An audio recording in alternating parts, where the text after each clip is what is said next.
Hi there, and welcome to Free for All Friday. This is where we talk about a little bit of everything. Yesterday, I was been asked before if I'd show my complete wrestling collection.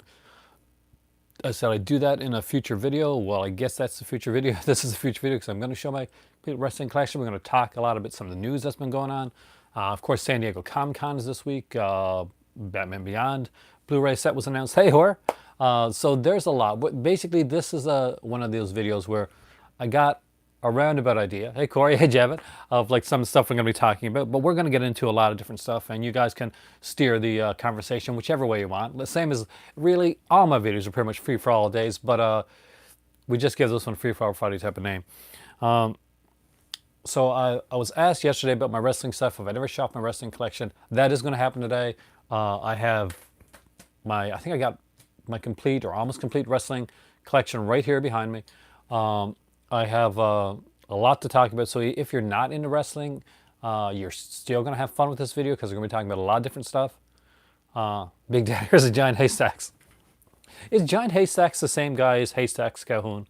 I am kind of wondering because I didn't look it up, but my pop used to talk about this guy, Haystacks Calhoun. He saw him wrestle too. It was a huge mountain of a man, apparently. So I don't know if it's the same guy or not, but who knows? Maybe it is. So before I get into all that, I guess Batman Beyond, the Blu-ray set has been announced at the San Diego Comic-Con. They announced Batman Beyond Blu-ray set with the Return of the Joker being included. So super excited about that. I have the original Batman sets, Batman the Animated Series and Batman Beyond the Deluxe sets, which I will show today within this video. We'll go into the wrestling portion first. We're getting to Batman afterwards, though, and other like kind of newsy type stuff. Hey, Jesse, how's it going? Me too. Like I'm a huge fan of Batman Beyond. It was also Bruce Timm announced that a fifth season is not out of the cards. He definitely would be on board for something like that. So we'll see how that plays out, especially now with streaming services, especially if DC's stream service needs so much different content. I did see the Italian Hitchcock set. You know what I love about it, Javid? I love the names that are used for the Hitchcock films in that set. So we'll look into that set as well.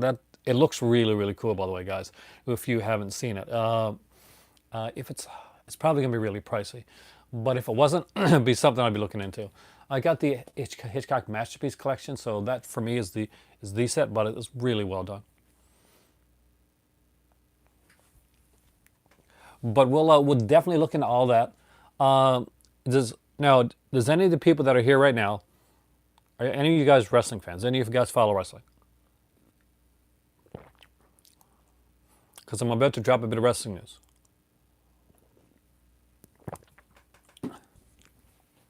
Because if not, I'm hopefully going to win you over. You guys are so quiet today, my God. So when I say wrestling, it gets like crickety chirp here. Shame on you. Anyway, so Jim Cornette's recent podcast. Oh no, actually I didn't know that. I can see it though. I mean, like you start when you're acting when you're young, and there's so much pressure on you at that point that it takes a lot. To like, there's so many horror stories about like young actors that it's fantastic that he's able to get through that, to get to that point, to become a successful voice actor. And think about it, like he's been doing this show for, God, how many years did that show go on? And then all of a sudden it's not there. And the weight that's on his shoulders, okay, what's next? Got to be insane. I can't even imagine it. Since early 90s, that's the thing, right? And then they did like that short-lived Girl Meets World, right? Which apparently was really good as well, but it just didn't last, which is a shame. You think the nostalgia factor would get it. Like I saw the Top Gun trailer. I mean, like it's Top Gun. That's pretty much like all I really got to say when it comes to that one. I'll watch it. But At the as far as the trailer, it's exactly what I expected. So that's good. That's always a good thing. Um, I'm gonna try not to see any more trailers for it because I don't want to have like too much spoiled for me. Um, and it's already like they've already just leaked way too much about the new Bond film. That should have been like things that we didn't see coming. Like should have been in like that we like. Oh my God, in the theater. Uh, that having M say come in 007 and then see Lashana Lynch come in. Uh, you know, I should be getting that surprise in the theater. It shouldn't be coming to me online. That should those things they should keep. And DC like over the years has been horrible for it. When Batman versus Superman came out, uh, like they started like leaking stuff within their trailers, including like Doomsday and all that. Things that should never have been like shown before we actually went to the theater and saw the film. Um, in a lot of cases, I find that that's like studios and marketing that feels like are nervous. But I do like to see a lot of the trailers that come out. I like the trailer for Agents of Shield. That I haven't watched Agents of Shield in a couple of years, but the trailer looks really good for that. Snyder Cut. Oh man, what the Snyder Cut thing started showing up on at San Diego Comic Con. That's what Jesse's talking about there. Um, I don't know if there really is a Snyder Cut or if there is, and this is Zack Snyder's way of doing it. Um, I'm iffy on Snyder. I feel the same about Snyder as I feel about guys like Michael Bay and some people like that. They do interesting work that can be entertaining, but they can be very full of themselves. But that being said, in order to do that type of have that type of life and to make those type of films, you kind of got to be a little bit. There has to be. Anybody that thinks that anybody in the entertainment industry is going in there without at least some type of, you got to have some type of ego. Uh, I like Dawn of the Dead. I really like Watchmen. I thought he did a great job with Watchmen. I don't think he was the right choice for to run DC's comic universe, like live action universe. Like, I think it was a bad choice. I don't think he understood it with like Superman's character at all. And I did enjoy Man of Steel for what it was. I thought it was an interesting film. It wasn't a good Superman film, but I thought it was a fun film. Um, but he didn't get the character. He uh, he seemed to be way too much into the Frank Miller aspect to Batman in Batman v Superman. But that being said, Ben Affleck took what he had with that role and did a really good job with it. And Justice League was just a mess. It was a fun mess, but it was a mess. So I think there has to be like more steadier hands on DC, and they don't have to go the Marvel way. No, I don't think they have. And I think that, but that's okay. That's a learning process. Um, do you know how long it took Marvel to get there? Do you know how many crappy Marvel movies came out before the Marvel Cinematic Universe, which could have failed like miserably? Uh, yeah, but it didn't. Like they had a good plan and it worked out. DC at the time when they started the DC Extended Universe, they wanted to do they wanted to get the success of what the Marvel Universe was getting, but they did not want to be considered copying the Marvel Universe. So they chose to go about it in a different direction. They chose to try to make their films like quote unquote edgier, and they tried to introduce a lot of characters in a short period of time rather than go for the long haul, right? Uh, they and to get put all their big guys, put all their big guns out first, and then introduce the little guys within the big guys films like Cyborg and like say people like that. When in all honesty, Marvel kind of did it right. Basically, they tested the waters with Iron Man's a big character now, but he wasn't. He wasn't like a guy that like, if somebody told you back in the '80s or in the '90s even that they're going to make an Iron Man movie, and that's going to be the big movie that's going to start a cinematic universe, you would have got laughed at. Because you can like Iron Man all you want. It's not somebody that you think is going to be like the tent pole for an all-encompassing 10-year series of films. But that's what it turned out to be. And DC should have, like, one, probably not pushed that Batman versus Superman. Get another Superman out there. Get a Batman solo film.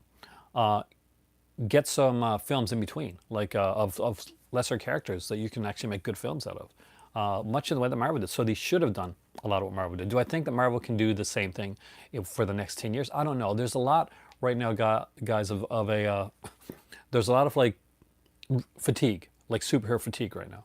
And it's understandable. Like things go in cycles. I'm going to be talking wrestling in a minute. Wrestling is a cyclical business. It has its ups and its downs. And that's the way that that film goes. I mean, like for years, like when I grew up in the 80s, summer blockbusters were kind of the big thing. In the 70s, you had a lot of these kind of like these deeply personal films and these, but I think that the key to Marvel like succeeding with their cinematic universe going on, I don't think it's going to stay as popular as it was. That's just my personal opinion. But I do think that their key is with the two acquisitions. There's the X-Men and there's Fantastic Four.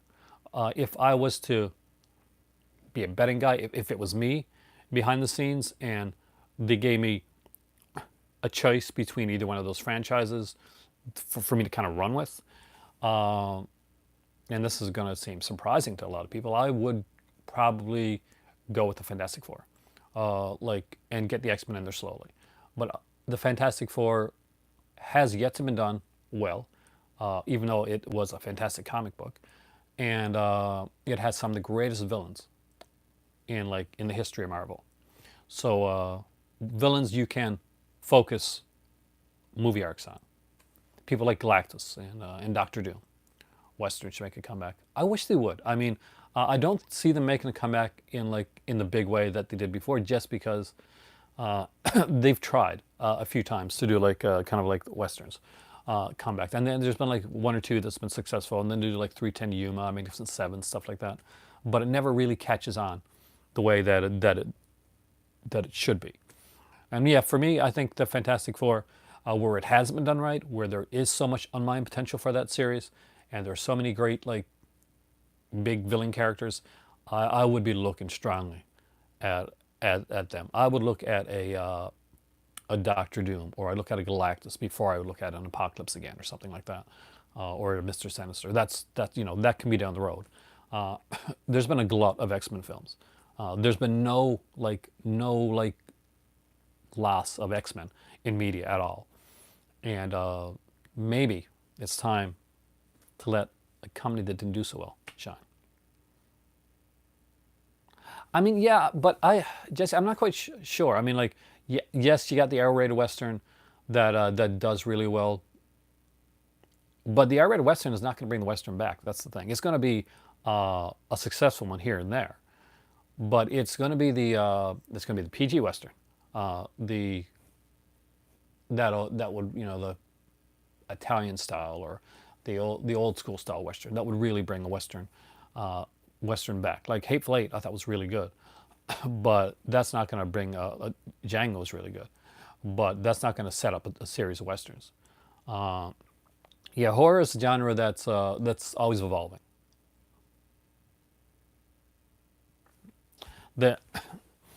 It's a genre that really strongly evolves over time, and horror is very I don't want to get into politics at all because that's what my Twitter's for, but horror is very very political genre, and the rougher the times are politically in the world, the better horror films that usually come out around that time period. Just think of the 70s and like the horror movies that came out during the 70s, when Vietnam and Watergate and all that stuff was going on. There was some really out there stuff that came out during the Night of the Living Dead, during the whole Martin Luther King era, that type of stuff. We create really, really dark, horrific things in our life to get away from dark, horrific things in our life. Star Wars, I think, will be money for a while. As you guys know, I have yet to not like any of the new Star Wars stuff that's been put out under the Disney banner. I've actually enjoyed it all, and I think that people get really silly about it. Like I know some, I honestly do. I think people get like extremely silly about like, oh, my Star Wars and that type of thing. Um, but that's just my thought on it. Anyway, wrestling. Jim Cornette. If you guys aren't aware of who Jim Cornette is, he was a big wrestling guy back in the 80s and the 90s. Basically, he was in the territory days. He was like he was a big guy. He did work for WWE for a while. He also worked for TNA. He got fired from WWE. He got fired from TNA, and same thing happened with Ring of Honor. He's a very controversial, kind of polarizing figure, and he has a podcast that's very popular, and that I have listened to quite a few times. But recently, like, there's been a new company that's come out, which has had, led by the Khans, which is AEW, All Elite Wrestling, which is headlined by guys like Cody Rhodes, John Moxley, the Young Bucks, so many really cool wrestlers that hopefully you've seen. But on a recent podcast, actually just not that long ago, Jim Cornette came out and he said, AEW is going to fail. They're a failure because Kenny Omega is there, and the Young Bucks are there, and they're not catering enough to the masses. So that it befuddled me for a minute, and I listened to the whole podcast, and he's talked about, they mentioned like Blink 182. He's like, who knows who Blink 182 is? Most people. It's not a new band. They've been around for ages. And then he mentioned the fact that 3 of the wrestlers, Kenny Omega and the Young Bucks, came out during Fyter Fest, which was a pay-per-view that they did at a gaming festival. Came out dressed like characters from Street Fighter, which I thought, well, yeah, that's actually kind of cool. One, it's at a gaming festival. That kind of makes sense. And two, and then it was said, are they, that's not going for the masses. They dressed up as these gaming characters. That's not taking everything like totally seriously. Okay, I'm just going to put this right out there right now. It's wrestling. It's a male soap opera with lots of stunt work in it. That's what it is. Like, this isn't 1970. We know what's behind the curtain. Vince opened up that curtain long ago when he did that infamous interview talking about, people are tired of like good guys and bad guys. They're tired of like black and white. So we at the WWF are going in a new direction. So that's ways back, guys. That's the start of the Attitude Era. Anyway, but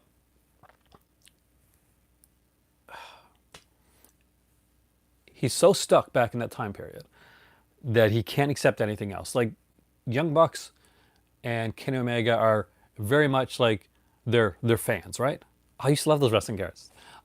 They're fans that wrestle, and I don't know actually if that's new. That's news to me. If it is, Jesse, I know that there's a lot of really great female wrestlers on their card. Some incredible wrestlers, especially the ones from there's a couple from Japan that I'm really impressed with. And Aja Kong is coming back for just for kind of a small thing. I know 'cause she's old. She's not gonna be around to do well. She's not gonna be around. I don't think she's gonna be wrestling full time for like a long period of time. But her name, she's got a name value, and like Awesome Kong has been brought into it. That was the best wrestling. I mean, like, Javed, I'm old enough now. Like, I'm in my 40s, my late 40s, so I've gone through a couple of the big eras in wrestling, like the 80s, like Hulkamania thing, when wrestling became popular, kind of like the rock and wrestling era, was definitely a huge time for wrestling. Then you got that lull in the mid 90s, and then you get to WCW coming up with NWO, and then WWF coming up with, because it's WWF at the time, coming up with their the Generation X and Stone Cold Steve Austin, Mike Tyson, all that type of stuff in their Attitude Era, which was incredible. Those are two of the biggest times For me, the Attitude Era like really stands out. I was a big WCW fan during the Attitude Era. I watched a lot of NWO. I found that the wrestling of WCW was significantly better than the wrestling for WWF. But the WWF were better at like carrying its storylines overall, which was at the end of the day, well, I think is what really helped them. That, and they didn't have like corporate behind the scenes like neutering their show. But no, hands down, WCW had a better product. But WWF just, overall they just took what ECW did and they turned up the notch, well, turned down the notch a bit actually. And that's what the Attitude Era is really. If you watched ECW back in the day, ECW was the Attitude Era before the Attitude Era started. Shane was a huge fan of ECW. It really shows, and WWF took what was working for ECW, as any good company does. Like, I'm not saying anything bad about it. Like, if you see something that's working, you go and you say, okay, that's working. Let's work with that. That's what the zeitgeist is right now. That's what the general zeitgeist of wrestling is. Go with what's working. Now, WWE hasn't had any competition for quite a while. TNA was almost competition, but a lot of bad mistakes behind the scenes. Yeah, that's on you, Dixie Carter, and Vince Russo made sure that didn't work out. So it's a shame because TNA could be where AEW is right now. AEW, like, people wonder why AEW is being considered so big as a wrestling company when there's been other companies like ROH and TNA and companies like that have been out there. Like, what's the big deal about AEW that's bigger than those companies? Well, they've got a TV show coming on TNT, and if you remember the wars, WWF versus WCW versus ECW. Remember those wars? Yeah, I'm not, yo, bro, man, I'm not a fan of it. Though I find his interviews kind of interesting. Do I think CM Punk will join? I would love, Jesse, to see CM Punk join AEW. I don't think it's going to happen right now. I think Punk is a smart guy, and he has been very good at marketing himself, especially after he left the WWF. So I think he's going to wait a bit and see how things go. He's going to be at StarCast. He's going to be doing an interview at StarCast. So when StarCast is done by Conrad Thompson. Conrad Thompson is the guy that kind of made like wrestling pay-per-views big. Yeah, he is. Him and AJ Lee, by the way, are both in it. I was a huge fan of AJ Lee, by the way. So I don't think it's I don't think it's by coincidence that he's going to StarCast and that AEW is going to be there. I think his eye is definitely going to be on there. There's going to be feelers put out. I don't think he's going there to show up at their show. I would love that because I would love to see the first episode of AEW show start up in October and see a surprise, of CM Punk coming out in the ring. Now that could very well happen because AEW is going to be very aware that CM Punk is there. WWF is going to be very aware that CM Punk is there. WWE, I guess now. And sorry guys, I'm still on in the old school times. And everyone's going to be looking at putting out feelers. But he's like you said, he's acting in the Soska Sisters film Rabid. He's been writing comic books. I'm actually really interested. The Soska Sisters are a company that they do body horror films really well. Just look at American Mary. And I'm glad that they're doing their own thing with Rabid and they're not going with the Cronenberg plotline because that's its own thing. If you're going to do a remake and something like that, you want to keep the feel of it, you want to keep the body horror feel of it, but you still want to go like really in your own direction, and I really like that aspect of it. I was iffy on it. I mean, the first time I saw it, Zombies, I'm not going to lie to you, I wasn't a fan. And part of it was because there was so much talent in front of that camera that I think I expected just a bit too much. I really liked the first See No Evil film, and I think that was actually an adult film director that did that, like Jeffrey Dark or something like that. Yeah, she is so cool. I mean, like, I really like her a lot. She was in, of course, like in the Ginger Snaps films as well. And she was on Smallville. But overall, like, the controversy was basically that he was saying that they weren't going to make it. He hates the Young Bucks for being not so serious, for doing like kind of fun, cheesy stuff. He hates Kenny Omega for having a sense of humor and not taking it too seriously. He's wrong. He's frustrated right now that they're getting as popular as they are. But the thing that people have been coming out against has been like, well, they dress up as video game characters, like I mentioned earlier. They're at a gaming festival for one, but that shouldn't matter because gaming is huge. It is the mainstream. Wrestling would love to get the numbers that esports is getting. Trust me, they would love to get those numbers. So when you get like somebody like Cornette like going out and kind of downing that, it kind of just shows how out of touch that he is right now with the popular zeitgeist, what's going on. But overall, yeah, that's my thoughts on that. Cornette he's getting older. He's entertaining to listen to, but he definitely has his own agenda. We'll go with that. He definitely has his own agenda. Now, hopefully you guys aren't going to stay quiet because I'm going to open my chat now. And I'm going to go through my wrestling collection, which hopefully you guys did want to see because you asked me about it. So we'll start out here. I got stuff from like a lot of different companies, mostly a lot of like, WWE stuff and that. But first off is not a steel book, but a steel case, I guess, a tin case, is the WWE 24, WrestleMania 24 tin.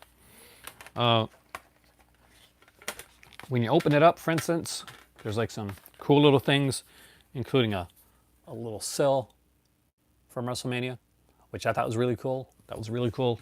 Bonus there. Overall, as like for WrestleMania, I'm trying to remember this WrestleMania now. It's been a long time. Who was the big one on this one? What was the big one? Big Show versus Floyd Money Mayweather. Well, I didn't like that. I don't know that much. Yeah. This may not be my favorite WrestleMania, guys. I'm just not seeing a lot of great stuff here that's standing out. Randy Orton versus John Cena versus Triple H. I'm guessing that was good. Batista versus Umaga. Ouch. Oh, Ric Flair versus Shawn Michaels. That's why I got this one. Yeah, Ric Flair versus Shawn Michaels career match was incredible. Really cool one to have. Now let's go into my very small TNA collection. I'm a huge TNA fan. A lot of people don't know that. I followed TNA from their very first pay-per-view that they put out. I think it was for 99 cents. It was like a 2-hour show. And then they did like a weekly kind of like pay-per-view. I think it was like $9.99. And then eventually they got an hour-long show. Hey there, Cinema Dave. And then they got their 2-hour program on Spike TV. And then they screwed it up and they've been on like bad channels ever since. Like, I'm not going to say just bad channels, but like just they don't have the viewership. And if you watch TNA now, you'll see some great wrestling and some great wrestlers. Tessa Blanchard is leading when it comes to female. I did, yes, 33 Dead by the Arsonist. It's insanely sad. I was actually talking to my kids about it last night, where they're into, they're into that stuff. Rosemary, yeah, perfect. And the thing is, like, it's a shame because hopefully I learned some stuff here. It's a shame because TNA really have a lot of talented wrestlers. They really do. They still to this day have some really talented wrestlers, but they're having a lot of money issues. And I would not be surprised to see TNA go under, which is something I've been fighting against saying for ages. But it's sad because for me, for years, TNA was the alternative to the WWE. And they were really good. Wrestling card collection. I don't have a wrestling card collection. I wish I did. I used to collect cards, by the way. I was a back in the day. So first up is a documentary, and that is Hitman Hart Wrestling with Shadows, which is actually really, really good. If you haven't checked this out, I recommend that you do. And this one here was at I got this one at Walmart. It was a special edition. It came with the life and death of Owen Hart as well, which actually is a pretty cool documentary. So it was actually it's a 2-disc set. And I had put off getting Wrestling Shadows for a long time, but when I saw this 2-disc set with the Owen Hart documentary as well, I knew I had to have it.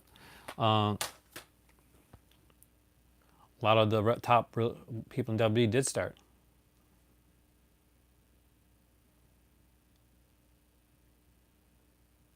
Was there a certain point where I stopped watching? Yeah, I mean, like there's a few different points when I stopped watching. Now, the first time I stopped watching wasn't because I found wrestling bad or anything like that. It had nothing to do with that. There was girls, and there was dating, and there was clubbing. So around that time period, like 1989, for instance, I wasn't watching a lot of wrestling to the early 90s. That because basically I was I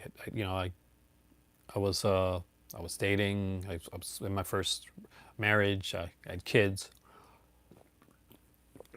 Then the X came along, and NWO, and I kind of got into it again from a friend of mine who used to like to rag on me a lot, and he called me and he said, you got to watch this. You got to watch this tonight. So I did. Hey, Mustang, we're talking some wrestling stuff today.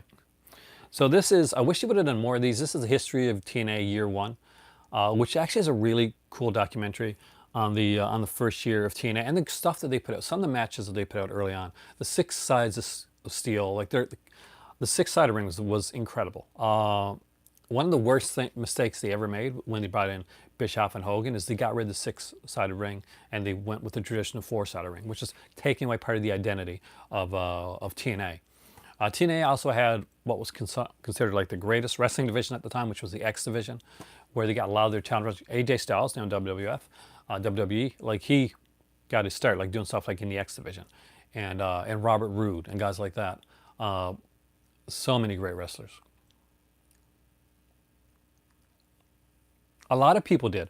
I mean, when WCW went under Zombies, WWE thought that all the people that watched WCW were going to like tune in and start watching WWE. That didn't happen. That really didn't happen. And after they botched the whole invasion angle, they lost a lot of people like seriously for like a long period of time, and they haven't got them back.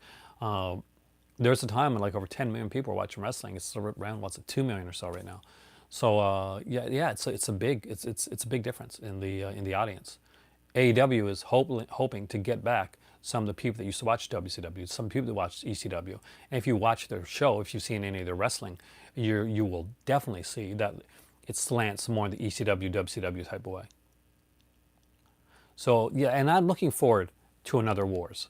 Although like AEW is not going to say it at this point, they're not going to say, well, it's a war. But wrestling fans are going to have their allegiances. And right now, I'm not going to lie, mine's strongly with AEW. I like the wrestlers that they got. I like the style that they got. I've liked the pay-per-views that they've done so far. There's been hit and miss like matches. Cody Rhodes is incredible with stuff that he's done. The match that he did against his brother on their first pay-per-view was nothing short of extraordinary. If you have not checked that out, Cody Rhodes versus Dustin Rhodes from AEW, I 110% check that out. You'll see wrestling at its best and ring psychology at its best. Who's been my favorite wrestler? Over the years, I hate to say because of the tragedy of the ending, but for a long time, I was a huge Chris Benoit fan. And obviously that did not end well. But I liked a lot of the guys like that. I liked Stone Cold. What's my favorite wrestler? Personality-wise, one of the best personalities ever in wrestling. Wrestling-wise, there was guys, Eddie Guerrero. Again, that did not end well. There was AJ Styles, and then he said the flat Earth thing, and it kind of like bothered me. Did I like the Ultimate Warrior? I did. I thought he was colorful. As a person, I thought he was disturbing, but as a character, he was interesting. When we were growing up, when I was growing up, me and my best friend at Jamie, basically we both watched WWF. I was a big Hulk Hogan fan. He was a big Ultimate Warrior fan, and so we would have like little debates about it. Papa Shango, yeah, before he became the Godfather, right? But I was more Hulk Hogan, and he was more Ultimate Warrior. Bret Hart and Sting, incredible wrestlers. Mr. Perfect's another fantastic wrestler. I don't think he could put on like match after match after match, like great matches. Ric Flair, fantastic. Shawn Michaels, so, well, no matter what you think of him behind the scenes, he was a great wrestler. Scott Hall, a man that's fought with so many demons, was an amazing wrestler, an amazing like mind when it came to it. Scott Levy, Raven. Raven was is another guy that is an amazing wrestling mind, and his characters are just incredible. So TNA, for history of TNA year one, I do recommend this. It also has some cool matches on there. We get America's Most Wanted, Scotty Flamingo, right? Exactly. Jerry Lynn versus AJ Styles versus Senshi. You got like Psychosis in a match here. Jeff Jarrett versus Raven. There we go, right there. Really cool one. It's a cool documentary. Next up is March 13th, 2005. Of course, oh yeah. Virgil is still around. I mean, he's not doing too well, like financially wise. Like I've heard. Hopefully, it's going better for him. Virgil was a wrestler. Was brought in under the name Virgil, basically kind of as a dig at Dusty Rhodes.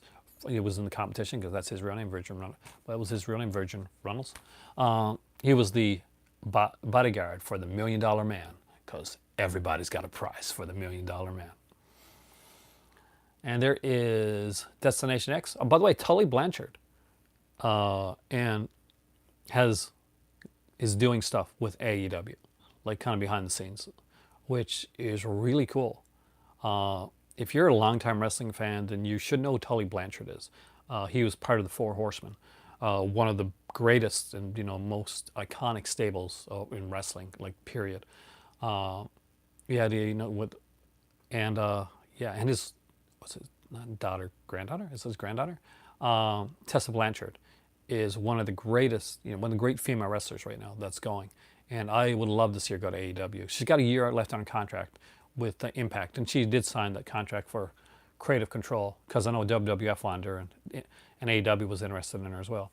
So this is Destination X. As you can see, that is, I think it's Christopher Daniels there on the cover. He had some like really good match here. Dustin Rhodes is actually in a match here. Great wrestler, by the way. Really, really underrated wrestler. Has great ring psychology. It's Tully's daughter. Thank you, Ryan. I wasn't sure.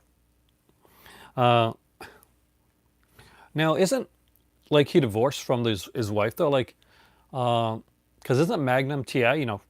This is really going back. Remember Magnum TI? Because isn't that her stepdad? I could be wrong, but I think Magnum TI is her stepdad. Because I think like this divorce from her, I think Tully and his wife were divorced, and Magnum TI married. Thank you. Okay, so I wasn't dreaming that then. Okay, that's the thing. All right, so these here are like 2-disc sets as well, which is actually kind of cool. Oh, this one's coming out. But so she's got like a real big like wrestling background, and I'm willing to bet Magnum TA or Tully were not pushing for her to be going to wrestling. So that was a Tesla thing. Next up is Slammiversary, and which Slammiversary is this one? What's the big match here? Christian Cage versus Sting versus Jeff Jarrett versus Abyss versus The Truth. Now, a lot of these people are over in the WWF right now. Sting retired after he got to WWF. Christian got buried over in WWF.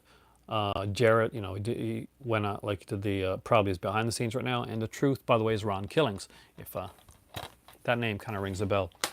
Ron Killings is actually a really good wrestler. He started out in the WWF, actually, WWE, as like a tag team partner with BG James, Road Dogg, and then he left and went to TNA.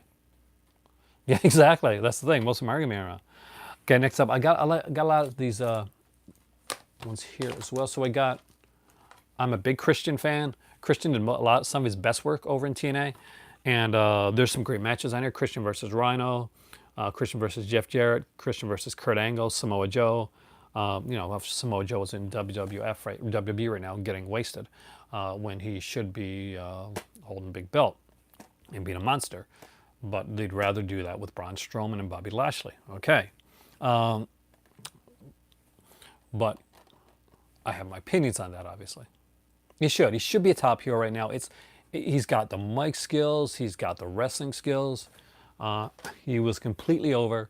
And as always, unless he made, oh, did he? I gotta go back and watch that. Unless he was made by the WWF, they don't care.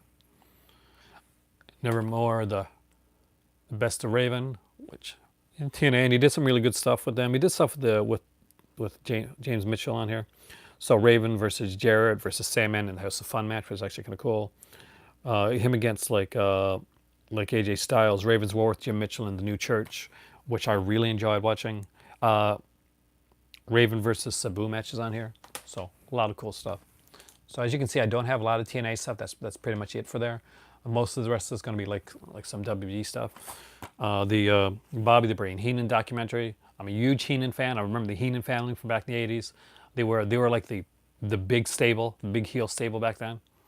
Anytime Bobby Heenan came around, you knew this wrestler was going to become a big heel. Even if he was a face, he was going to turn heel. Picked up this one a while back. Stone Cold Said So, which is like a DVD, pretty much transfer of a VHS that was out there a while back. So. And this is No Mercy, back when Brock Lesnar mattered.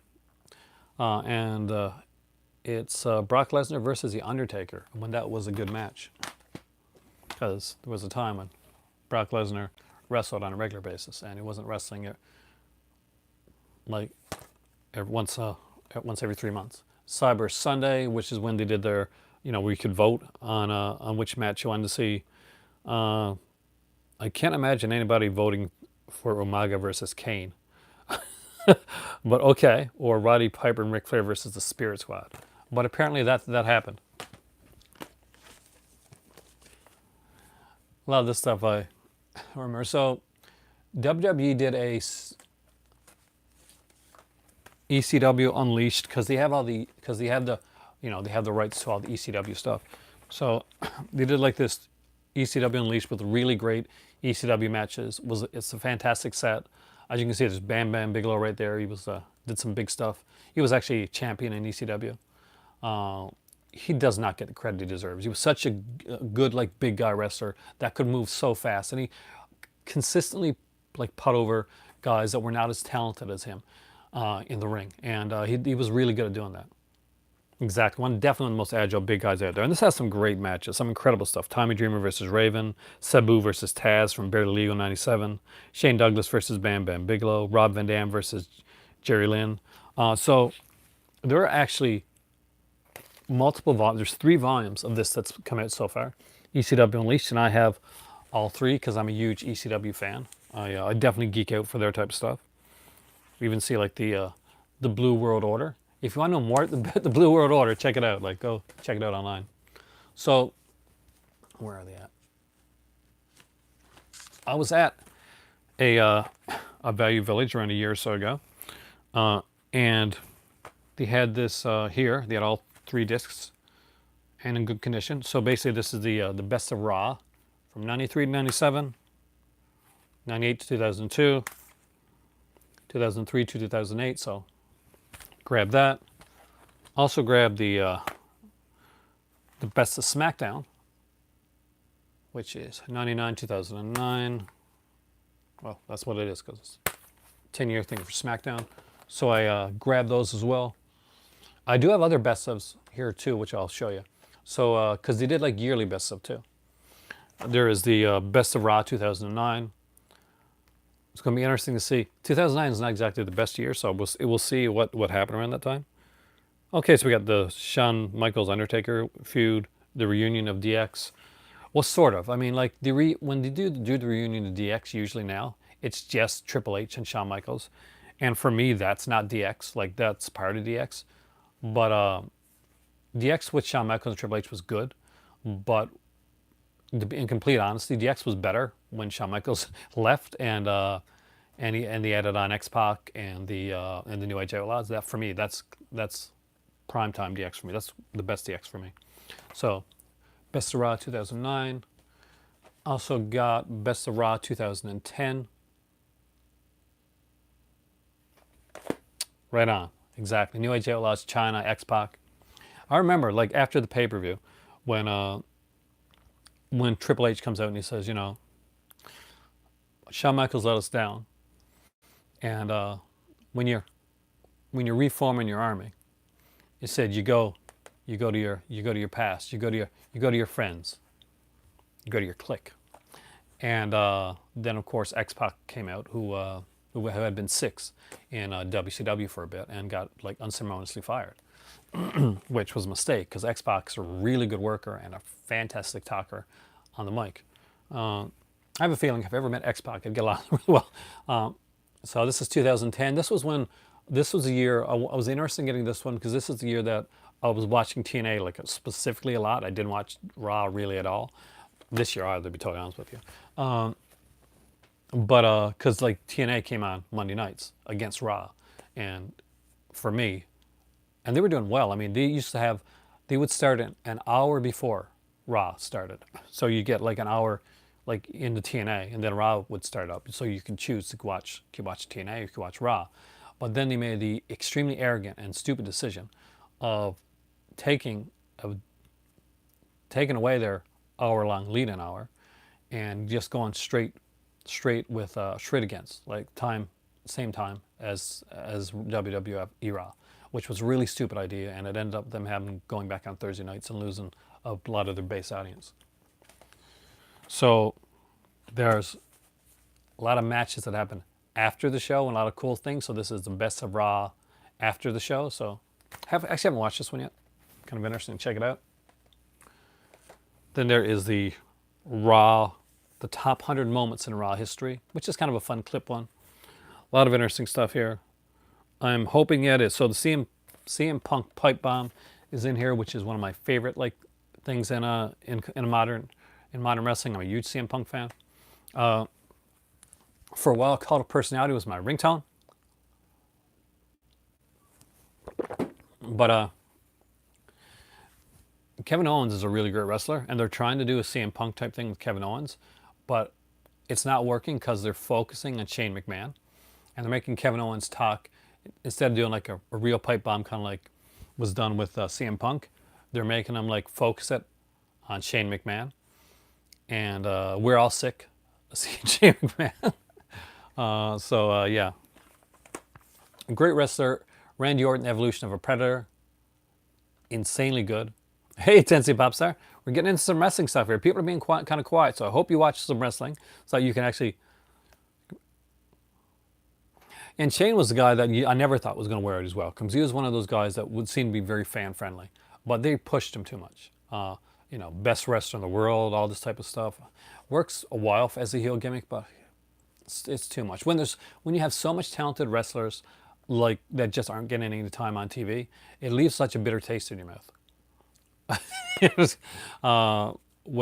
Dude, Tennessee Popstar, I'm serious. Watch AEW. You will like it if you're like the old school wrestling stuff. Yeah. And The Miz is such a good guy too.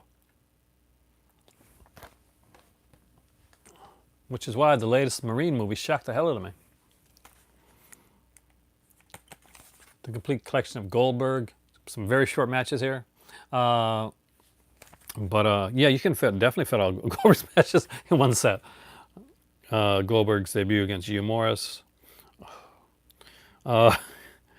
Goldberg's win over Hulk Hogan with his first heavyweight championship. The controversial taser incident, which never should have happened. Jake the Snake, he knew the ring psychology, man. He knew the ring psychology. These sets are good. I don't think they've done another one, but this is one. I thought they were going to do a bunch of these. This is Wrestling Rivalries. Shawn Michaels versus Bret Hart. This is really good. There's a really good like sit-down interview with Shawn Michaels and Bret Hart. There's like kind of like a, that's done with like, there's a bunch of like matches in here as well. Just some really great stuff. Oh, really? Falls Count Anywhere. I love Falls Count Anywhere matches, so it's actually some pretty cool stuff. And you get some good ones here too. Like you're getting like Sergeant Slaughter versus Pat Patterson back from '81 in Madison Square Gardens. Sting versus Cactus Jack on Beach Blast, it's WCW. Chicago Street Fight, which is the Road Warriors versus Booker T and Sting. Again, we're talking WCW. Then you get into some stuff like McMahon versus Flair and stuff like that. Unsanctioned Street Fight, which is Triple H versus Shawn Michaels, which was a fantastic match, by the way. Stop watching wrestling after WrestleMania 5. But WrestleMania 6 was so good. How could you stop after 5 when like they had the big match?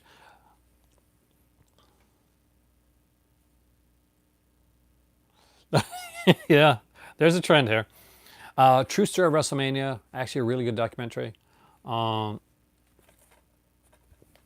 how we kind of put everything out there to put all these eggs in one basket to do WrestleMania.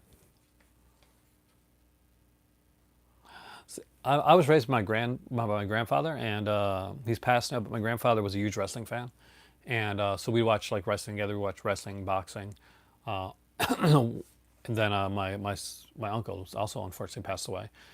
He was a huge wrestling fan too, so I'd go visit his place, and he'd watch it all, like WCW, Glow, anything that was wrestling related. He'd watch, so I kind of grew up with it, and of course the Attitude Era, which was again a really fun time in wrestling. Everybody should have stuff like this. You can see like some of the wrestlers that are in here. That's fortunately some of them aren't around anymore. Attitude Era. You either love it or hate it. I think with the Attitude Era. If you want to see the old school, like just some really, really good wrestling, then NXT actually do some great matches, and it's a shame because you see these wrestlers doing fantastic stuff and doing really fantastic matches on NXT, and then they get caught up to Raw or SmackDown, uh, and they're just used horribly. It's like it's almost like the people in Raw and SmackDown never don't look back or never saw what they did in NXT. I remember Saturday Night's Main Event. I used to love that, man. I still like totally shocked at when the Hogan versus Andre with the twin referees. But yeah, this is really good. If you want to see like good WWE wrestling, it's right here. It's in NXT. Still, it's their better stuff, and they got some like really cool stuff here, like Kevin Owens versus Finn Balor, Sasha Banks versus Bayley. You get Charlotte versus Natalia, Seth Rollins versus Jinder Mahal, Chris Jericho versus Bray Wyatt back when he was still good, Paige versus Emma. Emma's no longer with WWE because they screwed her character so bad. Needless to say, I have a few wrestling things here. Just a few more to show you guys, and we'll go on to our next topic. Because this is Free For All Friday, so guys, you can ask about anything, remember that. Well, that's NXT. If you want to see what the company's going to run, watch NXT, because that's a...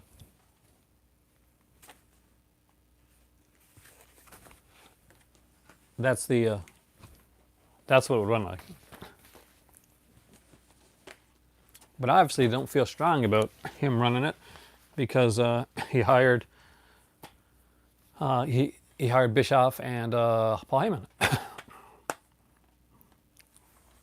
So Hard Knocks, the Chris Benoit story. This obviously is one you're not going to see around anymore. This was a set that was done back in the day, back when... yeah, I know.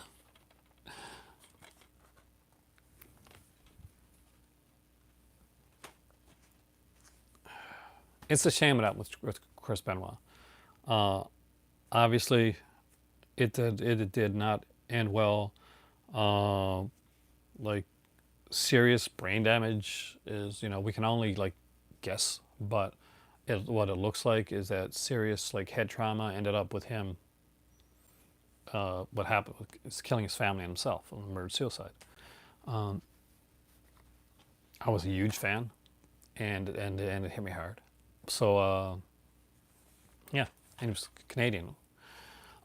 Degeneration X. This was the first one that they did. Actually, some really cool stuff on here.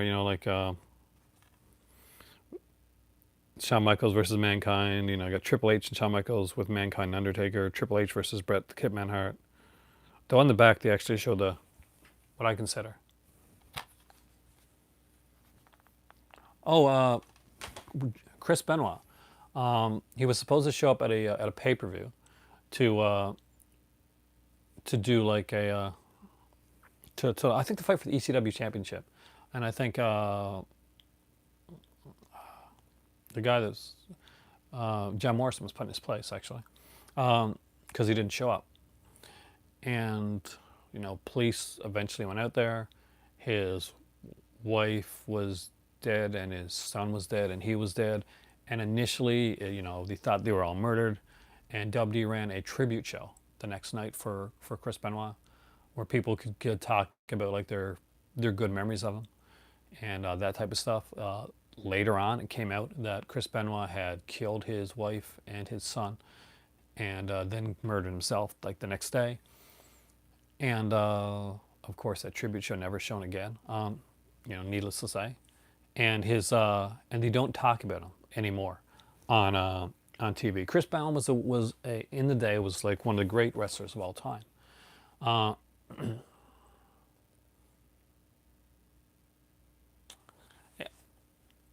Did Regal know at the time? Because yeah, they put you out there and you just got to size. But this was Chris Benoit, and I do think that Eddie Guerrero's I do think Eddie Guerrero's death, like that happened before that, strongly affected Benoit, and he was never the same afterwards.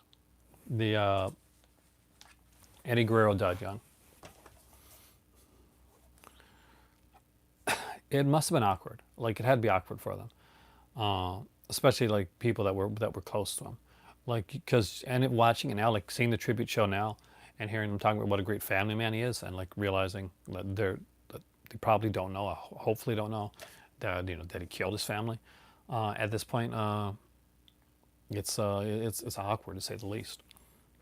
And, yeah, lighter side here's a Stone Cold video because it's really cheap and I picked it up.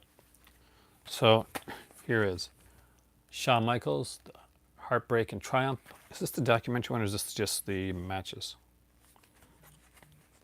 Oh, hold on a second, guys. I'll be right back. I gotta take a short call. Hello? Oh. Okay, I'll be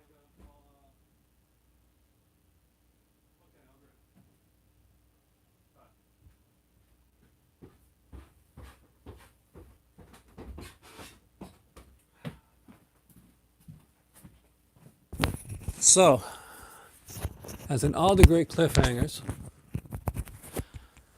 to be continued, I have to go out and pick something up for my better half in Sydney, and if you guys want to come back, we'll finish this video. We'll do it in maybe an hour and a half or two. I know it's going to split the viewership base, but hey, all the fun people will come back. I will talk to you soon. We'll finish the wrestling thing. We got lots more to talk about. But right now, I really got to go. Have a great day. You guys are awesome. Please come back for the second half of the video. The Real Movie Club will. Right on. You guys are awesome.